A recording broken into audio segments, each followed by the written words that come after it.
Good day, folks. This is Kev, 8's Sports, and welcome to my first episode of How to Draw.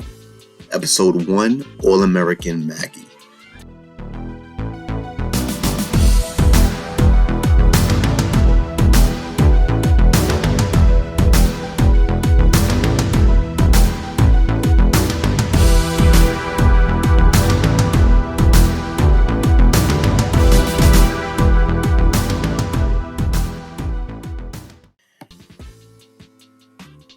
You may be asking, who is All-American Maggie? I have a comic book coming out in the first half, I would say the spring of this year, a wrestling comic book for those wrestle heads out there. Stay tuned. So right here, basically what I did was, I have a lot of backup of drawings and sketches. So for the concept of this particular work, I decided to use one of my old sketches and bring it into Clip Studio Paint. That is the software that I use to draw, Clip Studio Paint. As you can see right now, what I start to do is I outline and I draw over the original sketch. You want to make sure that at the end of the day, all of the lines connect. So right here, what I do is, just so you can see if you follow my mouse, my first layer is my line layer. And what I do is I use the curve tool instead of sketching. For those who, when you sketch, it tends to tire your hands out. It tends to tire you out after a while. And it's a difficult thing to keep doing. An easier way is to use the curve tool, like you see here, and basically go over your lines from the sketching. So as you can see, I'm going over the lines. There's some parts here and there that I'll have to go over and adjust after the fact. But the most important part right here is to make sure I follow my lines to a T. And the good thing about line art and digital art is that you can make your corrections in line art, which is pretty cool. So as you can see, I'm going to the elbows. To anybody that when it comes to proportion, the elbow should be at the bottom of the rib cage. As far as proportions are concerned, this one's a little off, but you can get away with it. When it comes to comic art, there's some things you can get away with, right? As you can see, I'm still connecting the lines, cleaning lines up. Sometimes when you do use the curve tool, some parts will stick up. You want to correct that. You'll see me correct this more at the end of the line art phase. So right now, I'm still doing the line art and lining over the art. This original character, I think, was the original sketch that you're seeing here was originally lightly based on Cammy from Street Fighter. There isn't like a great, there's some resemblance, but not a whole lot. But it was inspired by Cammy, not trying to actually create another Cammy. So kind of like militant and upright, almost informed to salute in a sense. So that's what I was gunning for. But I looked at the proportions and the height and the width of this character, and I said, well, maybe I could use this for my newer character. Another important part to note, if you notice over here, if you follow my mouse, the brush size, I like 3.0 in Clip Studio Paint. I like 2.0 as well. Some people like thicker art, but I like my line art to be a bit thinner and at the end come through with the shading and what have you. Some people do the shading on the line art, creating more black shading areas, which is pretty cool. It's not the worst thing in the world. It's art, different styles, different strokes, different folks, what have you. But let me fast forward and get to the shading part, or at least the back end of the line art. Okay, so you can see my lines are complete. And what I'm doing right here is just really cleaning up the art, cleaning up the line art. That way, there's no jagged edges. And it's very important that all of the lines connect on your line art. It's very important towards the coloring and shading aspect. We'll get there in a second. Right now, I'm doing the lashes and the eyes. Usually I put the brows, your eyebrows and eyelashes on a different layer. Layers are very important. You don't want to do everything on one layer Because if you make a mistake, you limit yourself in a sense. You leave yourself less room for error when you make a mistake. You end up having to go back and change, and it really disrupts your art. You see, I go to brows and lashes. That's another layer. You generally want your ink layer to be your foundation layer, which it means it's one of your highest layers.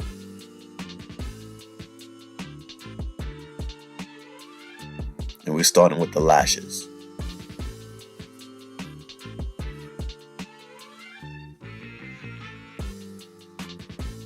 I had some issues with this when I was initially creating this, is because the eyes are very important. When you may hear me repeat and say this a lot, when you're drawing a female character, you really want to separate her from her male counterpart. There are things that can make your characters come off as very masculine. Bigger, softer eyes are more feminine. Rigid eyes, anything rigid will lean more towards masculine.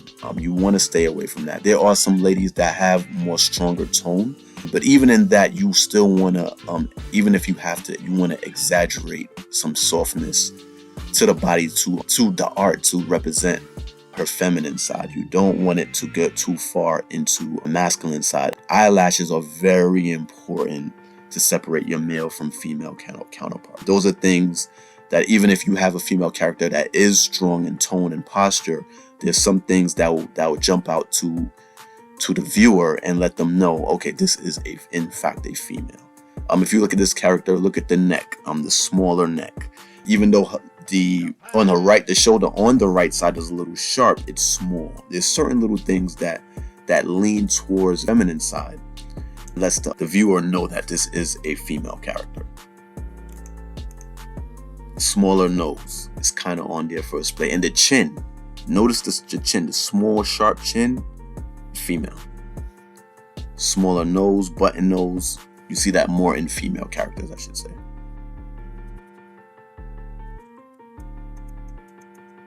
And here I'm continuing to go over my original sketch. This is her top. The lines from the top. I'll just breeze through. I'm just copying my own work. Give me 1 second. And I'm going back and forth. This was the original. What you want to do, I want to say this, and maybe I should have said this earlier. If you're going to use your own sketch and go over the top of it, what you want to do is go to the file area and go to import. And from there, you can import your own art based on whatever folder it's located. When you import, it'll be the top file usually.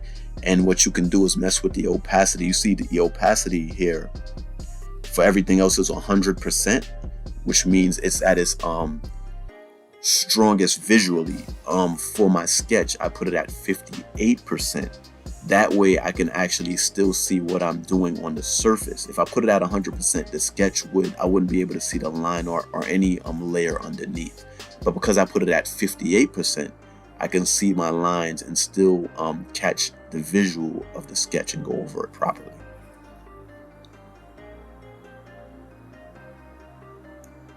I'm still doing line art, so I'm just gonna skip through here.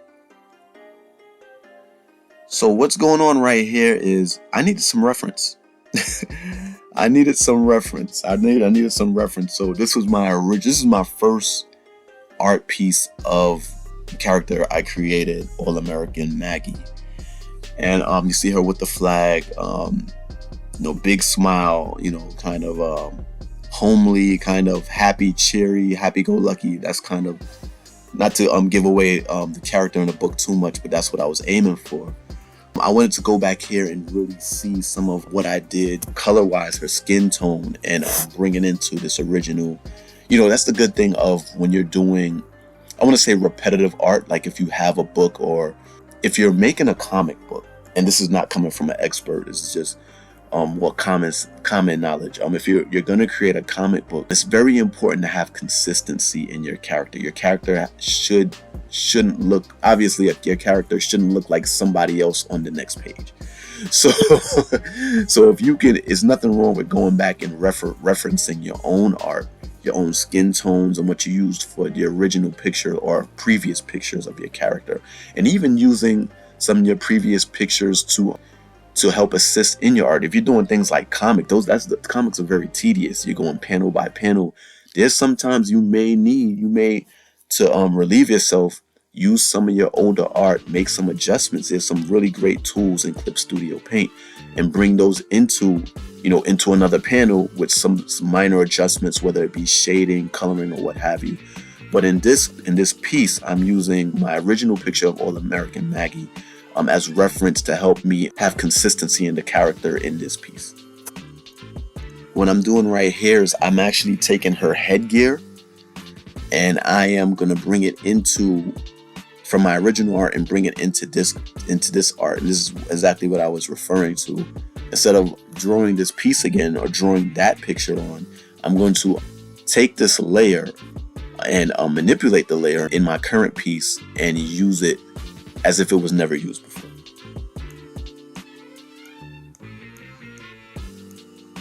As you can see, I'm finding the colors. I want to get rid of that color, and I'm going to stop it right here. What I'm going to do is copy and paste this layer. I want to go backwards to show you how I did that. Got to go backwards to show you how I did that. And if you look to the right, I actually removed the color from, I call this the helmet. I refer to it as a helmet layer, but I'm basically taking it, I'm looking at the helmet layer and seeing what I can bring over and what I can't bring over. That way I don't, mess the other drawing up. But the beautiful thing of art, and I think the most important part of being an artist or on any level is to accept the fact that you're going to make mistakes, and being able to save your work at certain parts and use the eraser tool. Be able to, if this right here didn't work out, then I can continue my drawing. I can just delete that and continue my drawing as be. It's okay to mess up. It's okay to erase. It's okay to try things. It's not going to destroy your art. I think when you take the risk and try things with your art, that's how you level up in a sense. I think the most important thing I learned was how to use an eraser. As simple as it sounds, no, your original art doesn't have to be perfect. You can actually build on your mistakes, and that's a very important lesson. So as you can see, I brought this in, and let me go back again because I don't know if you guys saw that I actually copied the layer. So let me go back and show you that I copied the layer from the other page. Copy.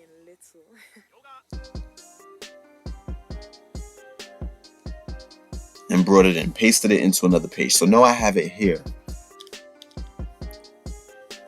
I'm bringing it right in early. I brought this in pretty earlier than I might normally have, but it's something that I really wanted to try out. We're still in the inking phase.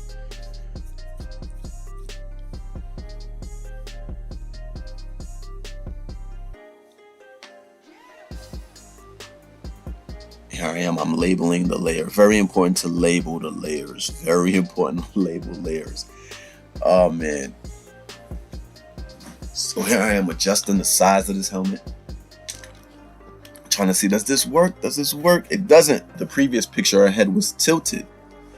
In this picture, her head is up and more looking up. In the previous picture, her head was kind of tilted and looking downwards at the viewer. So that top part on the helmet has to be adjusted. So at this point, here's what I'm doing. I kind of say, I put the helmet to the side for a second, and I want to get the skin tone of All American Maggie. So what I had to do in a sense was, in the previous picture, I use a lot of shading. So basically what I did in this picture was I used the drop tool. As you can see right here, I'm going to pause it for you. This tool right here, this is called the eyedropper tool. I went to the other screen and clicked on All American Maggie. I clicked on her skin tone. I don't know if you guys caught that. I used the eyedroppers tool, clicked on her skin tone, and her tone went right into my color palette. Press play. See, I'm on the skin layer.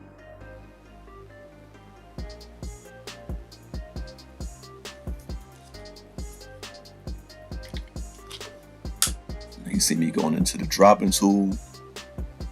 I dropped her skin color layer right in here on her face, on the new Maggie's face, so I can have the same tone.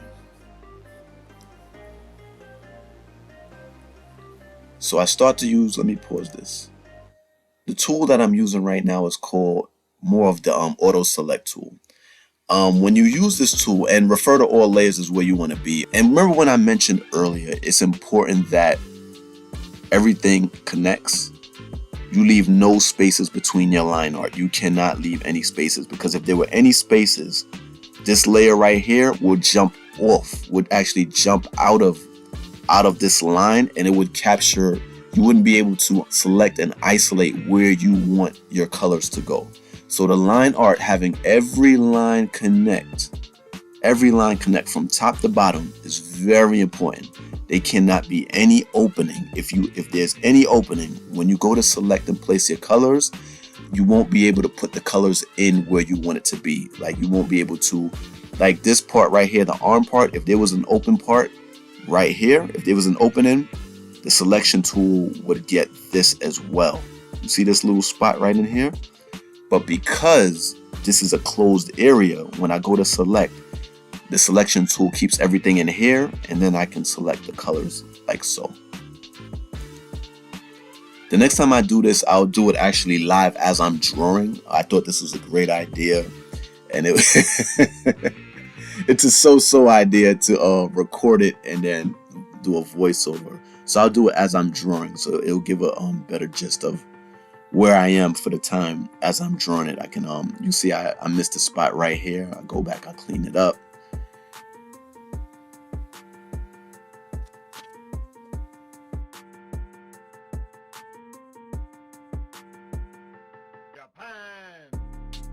Alright, so here we are. Now we're gonna work the outfit. Once we finish the ink and then you finish the skin, then you can go to the clothing, and that's where we are. I just put this as top, and this is gonna be the top clothing. The original character All-American Maggie was actually, the colors were red and white for her top. But as I thought about it, I said, well, maybe I'll switch her colors up from time to time in between red, white, and blue. So it was a burgundy, there was a blue, and then I have a darker blue, like closer to navy. So I thought the navy looked best, and I decided to stick with it for this art. But see, when you have layers, the beauty of the layers is that you can change it to whatever color you want without affecting any other layer, which is why it's so important to establish your layers and have multiple layers. The more layers you have, the better. It may be more time consuming, but it's a plus in the quality department for your art. I'm looking at it, I see I got some line art to clean around the bra area, the bra line area. You can see right here, these two parts are sticking out. I know at some point I address it, but here I go. Here I go. All right, let me fast forward a little bit. I'm cleaning up basically with the art.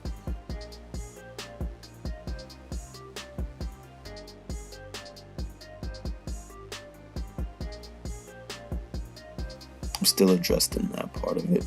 So at this point, what's going on right here is now I'm getting to the hair part.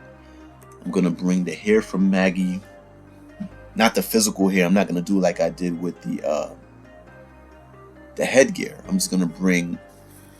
gonna start. I wanted to work the hair color for Maggie. As you can see, I used the eyedrop tool to bring the color in here, and I'm gonna start working the hair in a moment.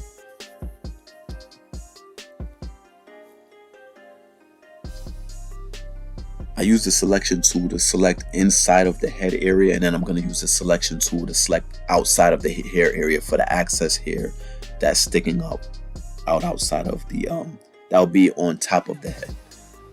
This right here would be, like your hairline and the hair that droops into her face. And I'm in overdrive in regards to the reference right here. It was very important to me to catch the same character.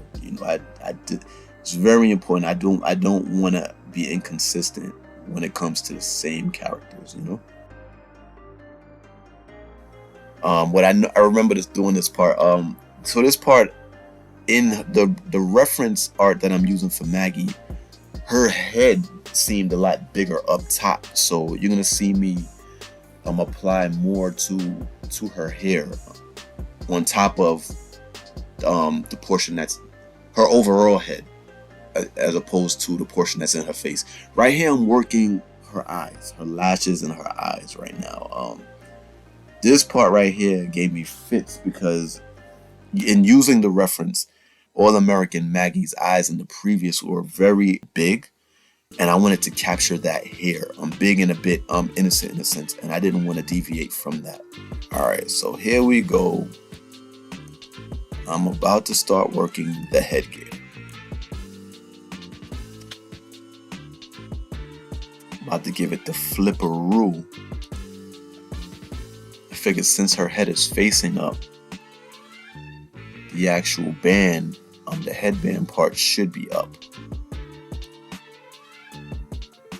The actual headband part should be up. So here I go flipping it, and I'm gonna skip through this. So I'm gonna put you on to something. Clip Studio Paint is a very powerful tool, and it's a very useful. It's a very useful software. It does a whole lot. So what I do right here now, remember, this helmet ink was a whole layer, one whole layer by itself. And this is a great tool to know. If you come here to your selection area and use this lasso tool and select any part of the original layer, as long as it's in the selection form and you're on the layer, you can separate the layer that you selected, at least the part from the original layer that you selected, you can separate it from its original layer while not deviating or separating it from its layer altogether, if that makes sense. It sounds crazy, right?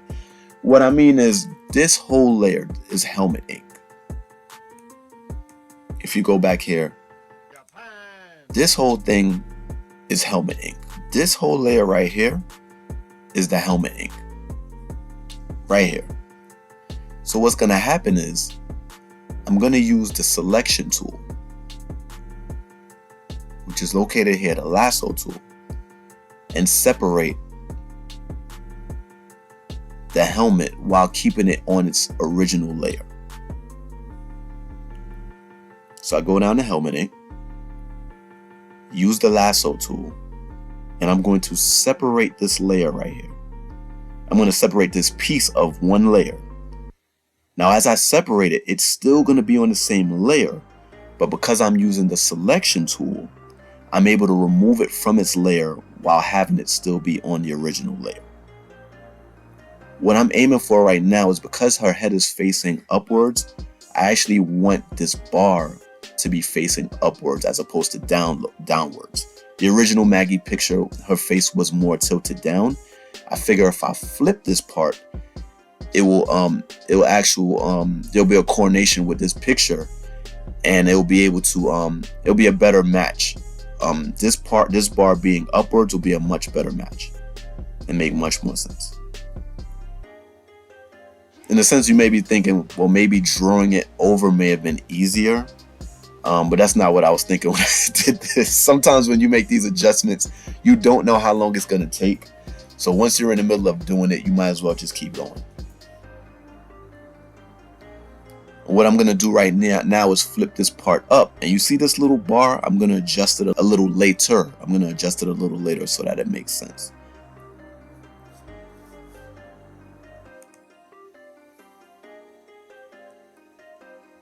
Here I am erasing this part. All of this still on the helmet ink.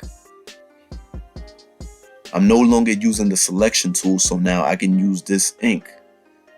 This ink, anything I do now is related to this layer as long as I'm on it.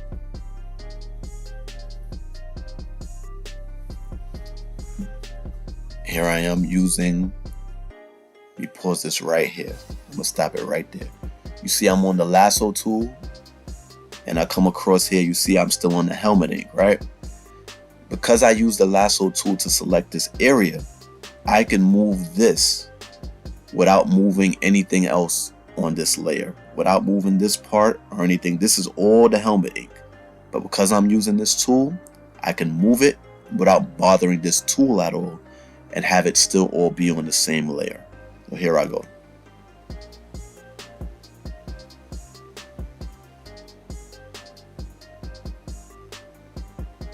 See, I'm playing with it. I'm trying to see how it'll fit. I'm trying to mess with the size of it.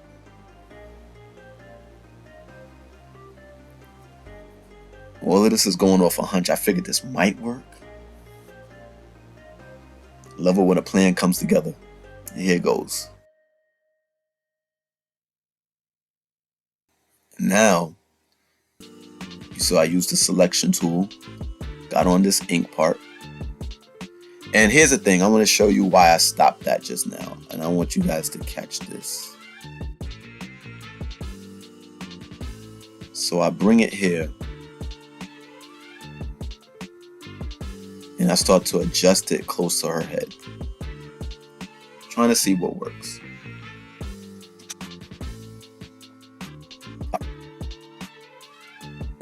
Alright folks, so I was able to make it adjust the helmet so that it could fit.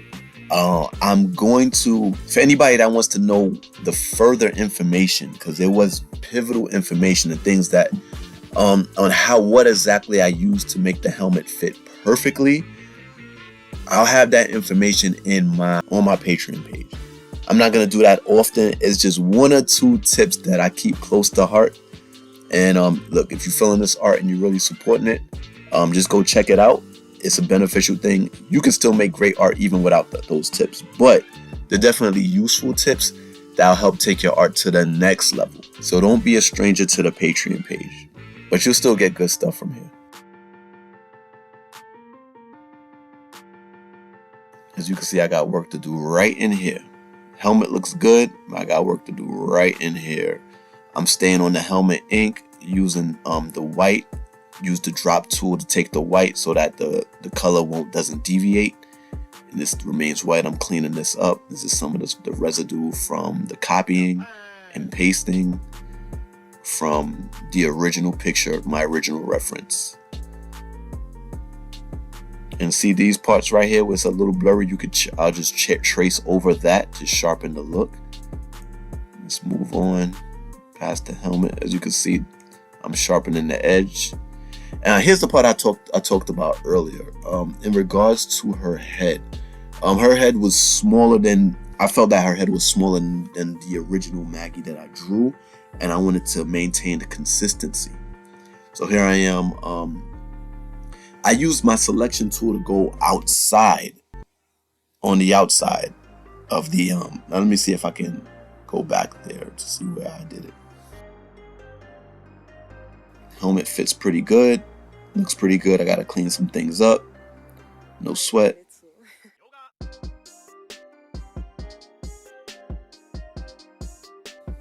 As you can see, I reduced the brush size. The brush size. I mentioned I like a 3, but when it comes to specific features, I like to make it smaller. The 3 I felt would have been a bit too thick.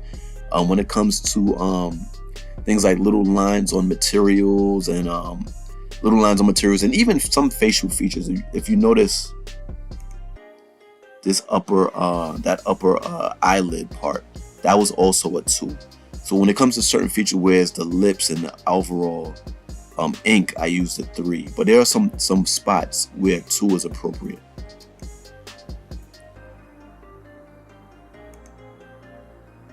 Or more better fitting, I should say. Here's the part that I want to catch. I want to start working on her hair again. Now, but this time I want to work on the outside part because I feel like her head is too small in reference to the original Maggie picture that I drew. So what I did, if you're watching, I go to my selection tool, and I pressed the outside selection area. If you see that at the bottom of the screen. So here I am going at the top. I'm on the outside layer now, the outside of the selection tool. Whereas prior I was on the inside of the selection tool with the hair closer on her face on the hairline. On this one, because I select the outside of the selection tool, I'm able to go outside of the selection. You see, I'm on the outside of the lines of the selection line.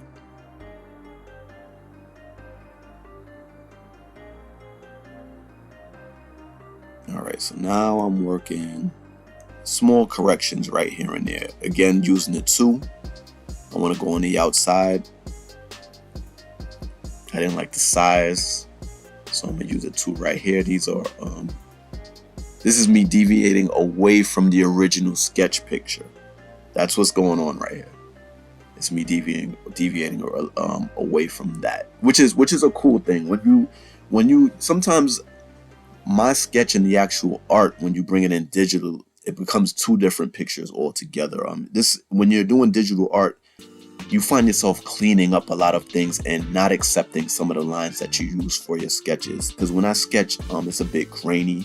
I shade in my sketches, and a lot of times when you bring them in digitally, it doesn't really work the same. It doesn't look the same. So you find yourself cleaning up your pictures a lot, I feel like. So here I am still using the reference. Yeah, I wanted to add some design, something a little different. It took me a while to find my stroke on this one. So I'll fast forward. Knee pads, the red knee pads. So I put the knee pads here, and what I ended up doing was putting it over the ink, because I didn't have knee pads on the original sketch. So I didn't do line art for the knee pads. So what I'm gonna do is I'm gonna make the knee pads and then select the knee pads and then delete the ink that's in this area so that all you see is knee pad. You'll see it. I'll fast forward to the part where I delete it. Yep, there it is. So I go here, I use the selection tool.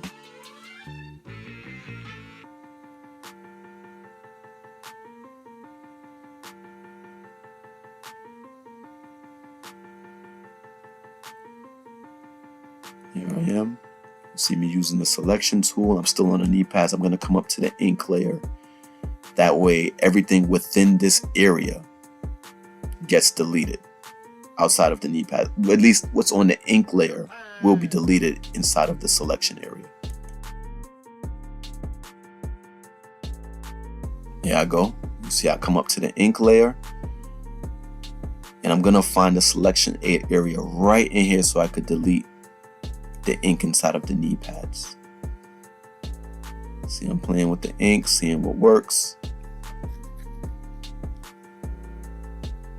So now I realize I have to go in here and take the ink from inside of the area. Sometimes when you use the selection tool, it picks up things that you don't want to, so then you have to kind of take the visibility away from the layers so that you can more focus into the adjustments you want to make. I'll touch that up on a later video.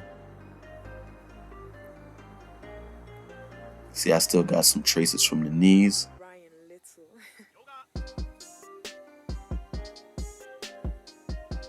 I wasn't crazy about it.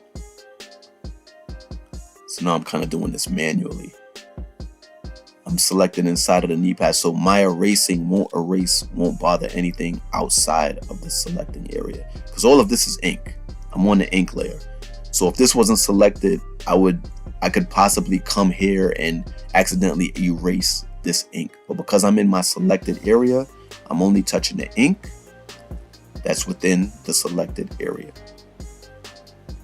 That was a little better. I want to leave the ink right here, separating the knees, the legs. And I'm just going to touch all of this out here. Right here, I have a sock layer.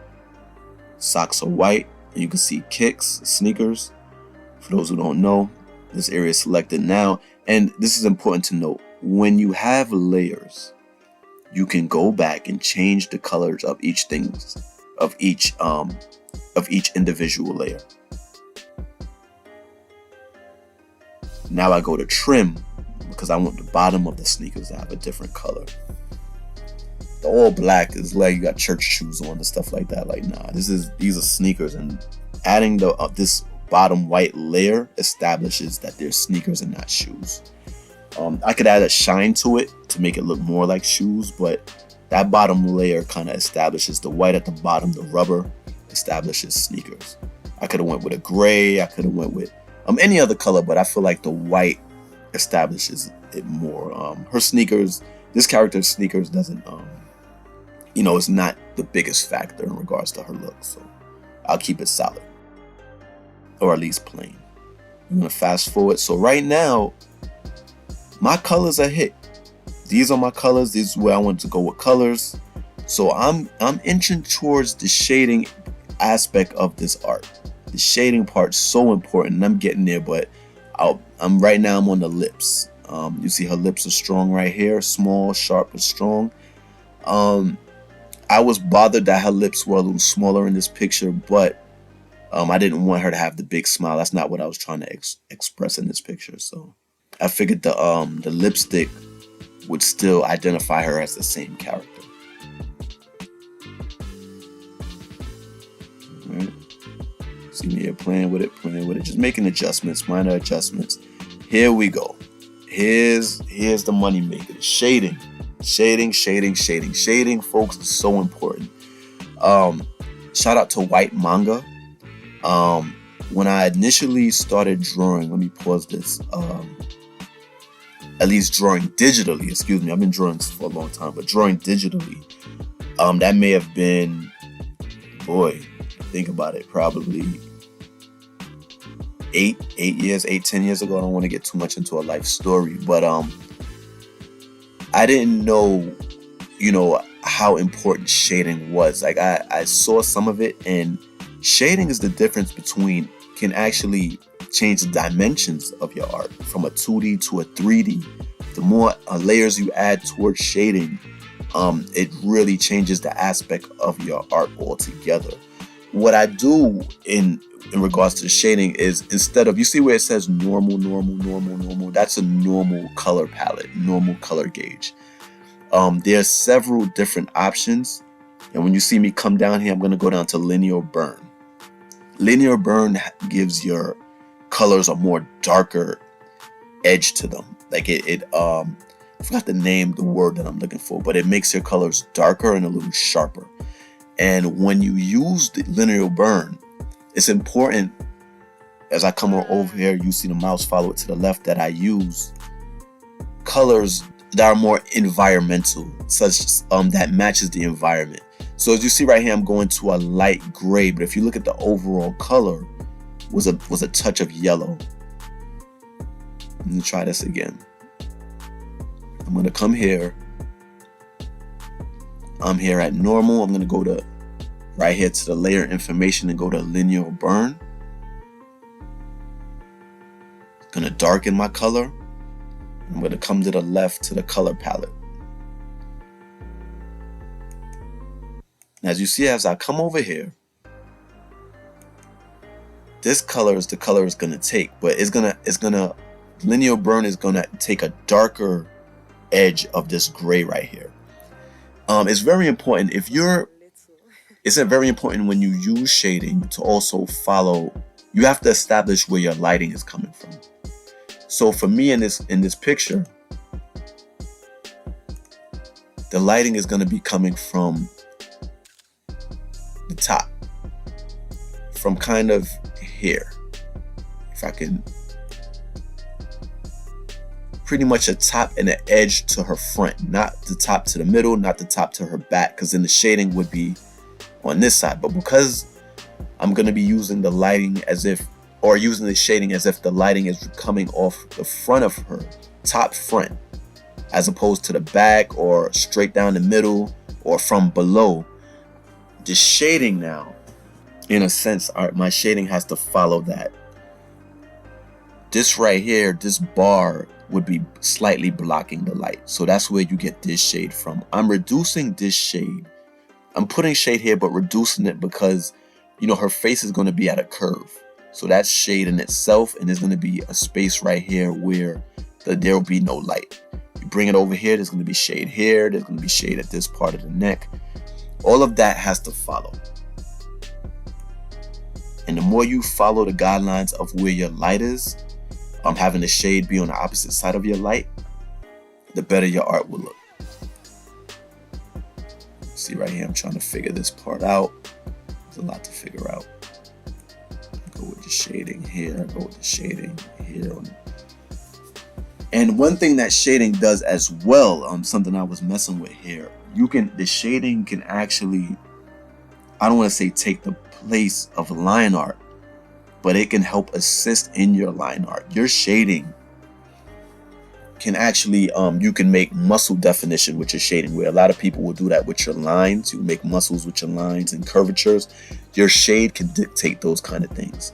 You'll see some artists, like with their lines, they'll use thick lines, and you have other artists that use very thin lines because they like to use their shading. They like to make their shading actually dictate terms. See, I use the selection tool. That way I want to just shade this area and not everything over here. Use the selection tool. I'm gonna stay right in here. The part of the breast right here that's taking the light, so there's a shade right here. I'll probably make adjustments to this part right here. I'm still messing with the color palette. So the reason why I got rid of the temporarily got rid of that dark color is because I want to see where the shading is. That color was too dark to see what I was shading. So you see I'm shading, this is her muscle area, her curvature. So you see the rib, the bottom of the rib cage right here. Top of the abs, top of the stomach, she's not defined. If she was defined, I would have used the shading to show that. But she doesn't have strong definition in her stomach area. So I just stay with the curvature. Curve here based on her curves and the shapes. Just using the shape against the lighting to find where the shading is.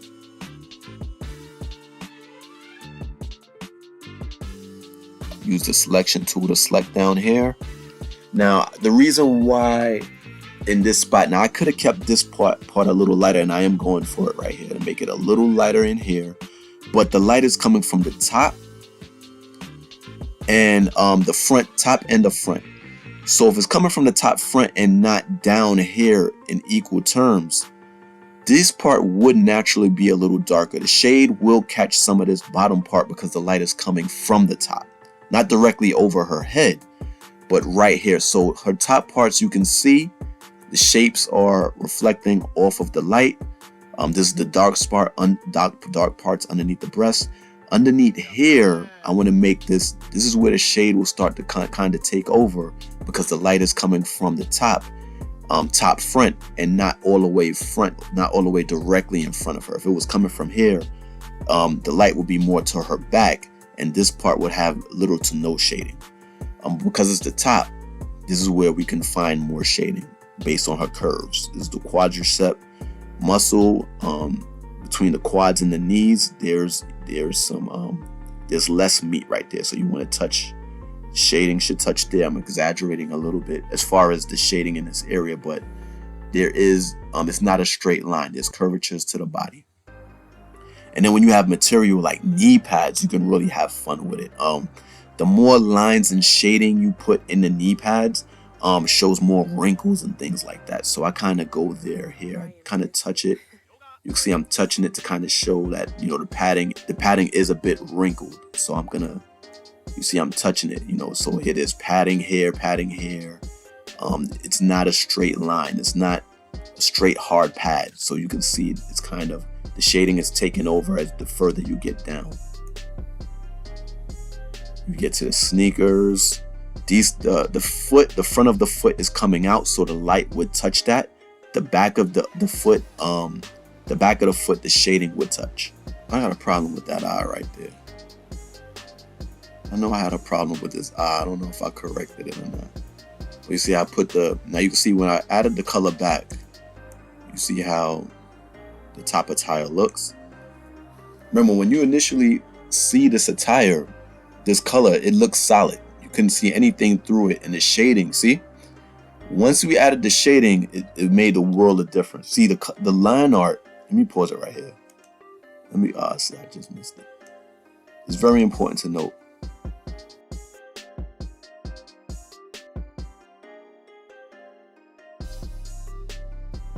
All right, so right here, I'm working on the cleavage area. Shading has to go there. That it has to be recognized. It helps out with the art, making it more realistic. I'm not great at drawing breasts, by the way. It's something I need to work on.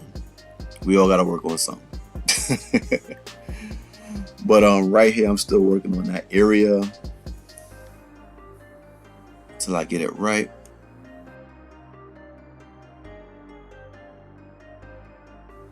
Making sure the shading is on point here, because it has to be shading on this area. I made the hair, if you notice this part right here, I made the hair carry this part. There's a lot of tricks to hiding stuff in art. There's a lot of tricks. So without the hair being there, this is a total miss. But the hair fills this whole area up. And then you shade accordingly.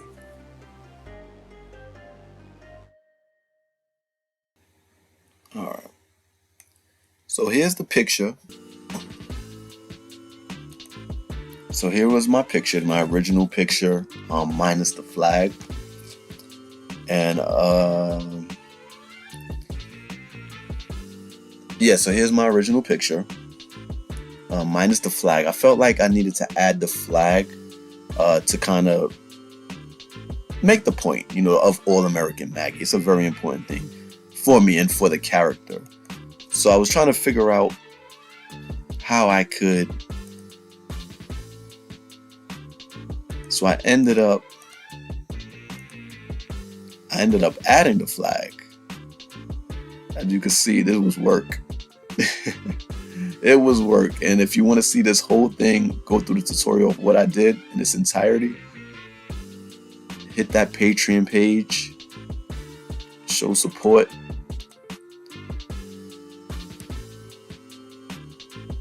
But here's the first episode. All-American Maggie, first episode of How to Draw, 8 Count Sports. I hope you enjoyed it. Thanks for tuning in. There'll be more great content. I'm not putting everything on Patreon, just 1 or 2 things. The majority of the How to Draw will be here on this. Will be here on this page, and along with other stuff, including the actual comic book itself. Parts of the comic book will be here as well. You can follow me here on 8 Count Sports on Facebook, Instagram, Twitter, and TikTok as well. And also the website for the comic book, once it does drop, that will be 8countsports.com. Check us out. We revamped the website. We're revamping the website. We're in the middle of doing that right now. But we got a lot of things pumping right now. Stay tuned for the next episode. Thanks for joining. Good day, good luck, all the best to you. Blessings.